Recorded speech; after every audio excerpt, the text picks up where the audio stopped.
ಎಲ್ಲರಿಗೂ ಬೆಳಗ್ಗಿನ ಶುಭೋದಯಗಳು. ನನ್ನ ಹೆಸರು ದಿವ್ಯಾಸಿ.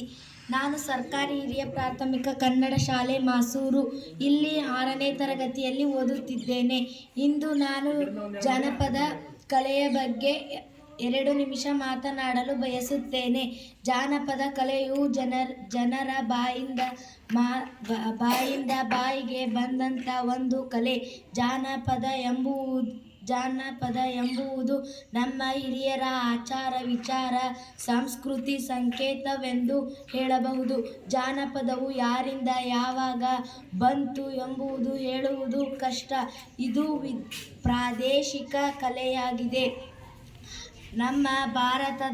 ಇಡೀ ಭಾರತದಲ್ಲೇ ಪ್ರಥಮವಾಗಿ ನಮ್ಮ ಕರ್ನಾಟಕದ ಹಾವೇರಿ ಜಿಲ್ಲೆಯ ಶಿಗ್ಗಾಂವ್ ತಾಲೂಕಿನ ಗೊಟಗೋಡಿಯಲ್ಲಿ 2010 ಸೆಪ್ಟೆಂಬರ್ 28ರಂದು ಜಾನಪದ ವಿಶ್ವವಿದ್ಯಾಲಯವು ಸ್ಥಾಪನೆಗೊಂಡಿತು. ನಮ್ಮ ಹಾವೇರಿ ಜಿಲ್ಲೆಯ ಶಿಗ್ಗಾಂವ್ ತಾಲೂಕಿನ ಜಾನಪದ ವಿಶ್ವವಿದ್ಯಾಲಯದ ಚಿತ್ರ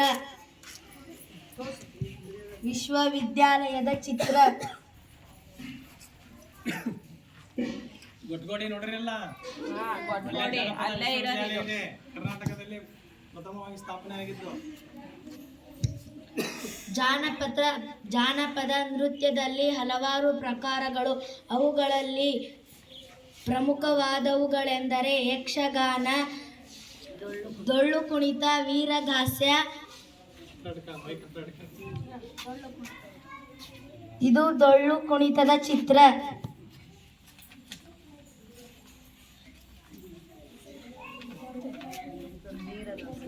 ಜಾನಪದ ನೃತ್ಯದ ವೀರಗಾಸೆ ಚಿತ್ರ ಇದು. ಜಾನಪದ ನೃತ್ಯದ ಯಕ್ಷಗಾನದ ಚಿತ್ರ.